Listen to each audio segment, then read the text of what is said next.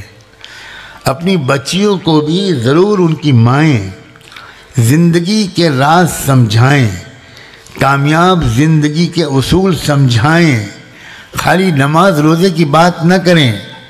خاص طور پر شادی کی عمر جب آنے لگے تو ایک ماں کا فرض ہے کہ بچی کو بتائے کہ شادی کے بعد کی زندگی کو کیسے خوشگوار اور کامیاب بنایا جائے، کیونکہ بچوں اور بچیوں کے ذہن میں کچھ بہت مکمل تصویر شادی کے بعد کی ذمہ داریوں کی نہیں ہوتی۔ لڑکا یہ سمجھتا ہے کہ شادی ہوگی میری تو میں شاہ جہاں بنوں گا اور میرے پاس ایک ممتاز محل آئے گی، اور ہم دونوں مل کر تاج محل بنائیں گے۔ لیکن جب 1 ہفتے 10 دن کے بعد، وہ عربی میں ایک مثل ہے، بعد شہر العسل تأتی سنوات البصل، ایک ہنی مون کے مہینے کے بعد پھر لہسن پیاز کی زندگی آتی ہے۔ اب کاٹو پیاز، اب بہاؤ آنسو، اب پکاؤ، اب چولہا، گرمی، بچہ، دودھ، بیمار، ڈاکٹر کے پاس لے کے دوڑو۔ تب لڑکا کہتا ہے کہ اللہ یہ پہلی اور آخری غلطی تھی، اب کبھی نہیں کروں گا، معاف کر دیجیے۔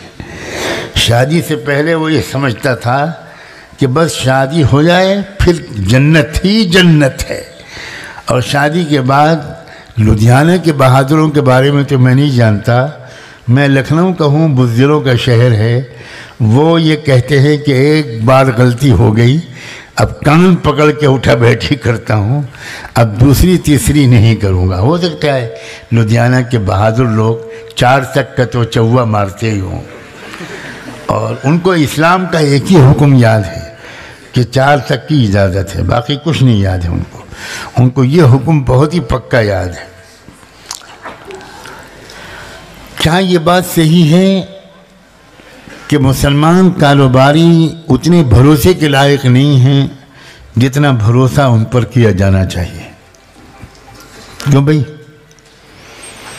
کیا یہ بات صحیح ہے کہ مسلمانوں میں سودی لین دین عام ہو رہا ہے اور اس کی وجہ سے دوسرے نان مسلم سکھ لوگ تک مسلمانوں سے دور اور بدگمان ہو رہے ہیں، اسلام سے بدگمان ہو رہے ہیں؟ اللہ کے بندو، میں نے اسی لیے کہا تھا کہ میں آج اس پر نہیں بات کروں گا کہ ملک کے حالات اور آپ کی ذمہ داریاں، بلکہ میں اس پر بات کروں گا کہ آپ کے حالات اور آپ کی ذمہ داریاں۔ اپنے اسلام میں ترقی کیجیے۔ ہر آدمی یہ چاہتا ہے کہ میری دنیا اور بڑھے، میں جس مکان میں پیدا ہوا تھا اس سے اچھے مکان میں میں اپنے بچوں کو رکھوں۔ یہ چاہتا ہے کہ نہیں چاہتا؟ جو کپڑے میں بچپن میں پہنتا تھا اس سے اچھے کپڑے میں اپنے بچوں کو پہنا سکوں۔ جن سواریوں پر میں سوار ہوتا تھا ان سواریوں سے اچھی سواریوں پر میرے بچے سوار ہوں۔ جو کھانا میں کھاتا تھا اس سے اچھا کھانا میرے بچے کھائیں۔ یہ خواہش بری نہیں ہے، بالکل اچھی خواہش ہے، اسلام نے اس کی پوری اجازت دی ہے۔ لیکن پھر یہ بھی تو سوچئے کہ جو ایمان میرے پہلے میرے پاس تھا اب اس سے اور بہتر ایمان بناؤں، یہ بھی تو کوشش ہونی چاہیے۔ جیسی نماز میں پڑھتا تھا اس سے اچھی نماز پڑھنے لگوں، یہ بھی تو ہماری تمنا ہونی چاہیے۔ جتنا علم میرے پاس تھا، جیسے اخلاق میرے پاس تھے، جو زبان میں بولتا تھا، جس طرح کی 24 گھنٹے کی زندگی میں گزارتا تھا، اس طرح کی زندگی، اس سے بہت بہتر زندگی میں گزاروں۔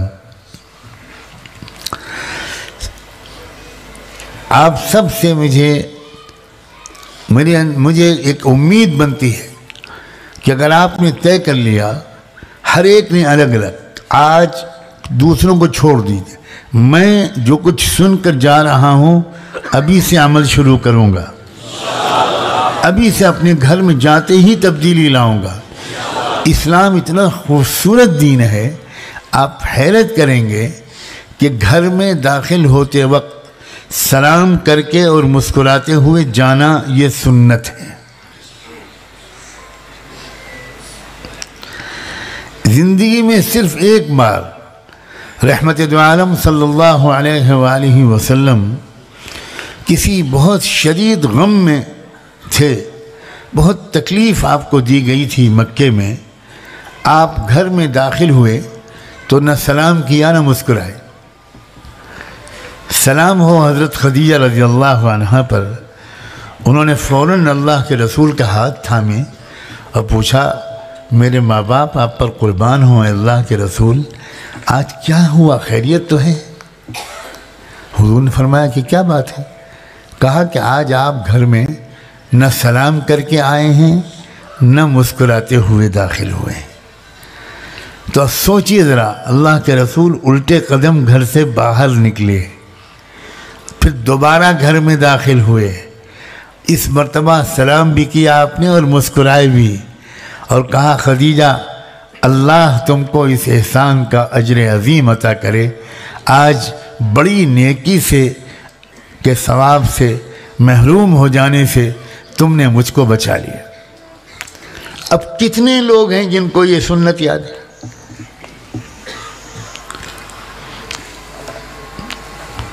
ایک سنت اب آپ کی بیوی کا دل جیت لے گی، اس کو خوش کر دے گی، اس کو غم بھلا دے گی، اور پورے گھر میں خوشیوں اور محبتوں کا ماحول آ جائے گا۔ ہم اسلام کو بہت کم سمجھے ہوئے ہیں۔ نماز پڑھنے کو اسلام سمجھتے ہیں، ٹوپی پہن لینے کو اسلام سمجھتے ہیں، داڑھی رکھ لینے کو اسلام سمجھتے ہیں، کرتا پاجامہ پہن لینے کو اسلام سمجھتے ہیں۔ اسلام نام ہے زندہ دلی کا، اسلام نام ہے اخلاق کا، اسلام نام ہے سمجھداری کا، اسلام نام ہے ذہانت کا، اسلام نام ہے سخاوت اور ہمدردی کا، اسلام نام ہے معاف کر دینے کا، بدلہ نہ لینے کا، خوب سوچ سمجھ کر دو لفظ بولنے کا۔ زیادہ خاموش رہے انسان، سوچتا رہے، وہ انسان سمجھدار بنتا ہے۔ تمام حضرات درود شریف پڑھ لیجئے بھائی۔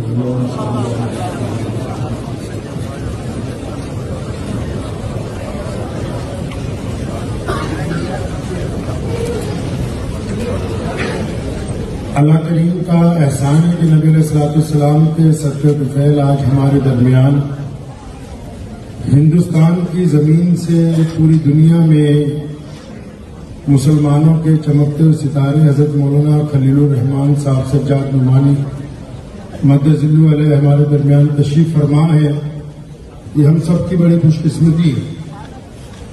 حضرت کے جو والد صاحب تھے حضرت مولانا منظور احمد نعمانی صاحب، تو ابھی جب حضرت خطاب فرما رہے تھے تو میں نے مولانا حبیب الرحمان لدھیانوی کی ایک کتاب موبائل میں کھولی، بس اس کے چند سطور آپ کی حضور پیش کرتا ہوں کہ 1948 میں مولانا ابوالکلام آزاد مرحوم کی زیر صدارت ہندوستان کے مسلمانوں کی عظیم الشان کانفرنس لکھنؤ میں منعقد ہوئی۔ تقسیم ہند اور اس سے پیدا ہونے والے خونی ہنگاموں کے بعد یہ مسلمانوں کی پہلی کانفرنس تھی، جس کے استقبالیہ کے صدر مولانا حفظ الرحمان سہواروی رحمۃ اللہ علیہ تھے اور شیخ الاسلام حضرت مولانا حسین احمد مدنی۔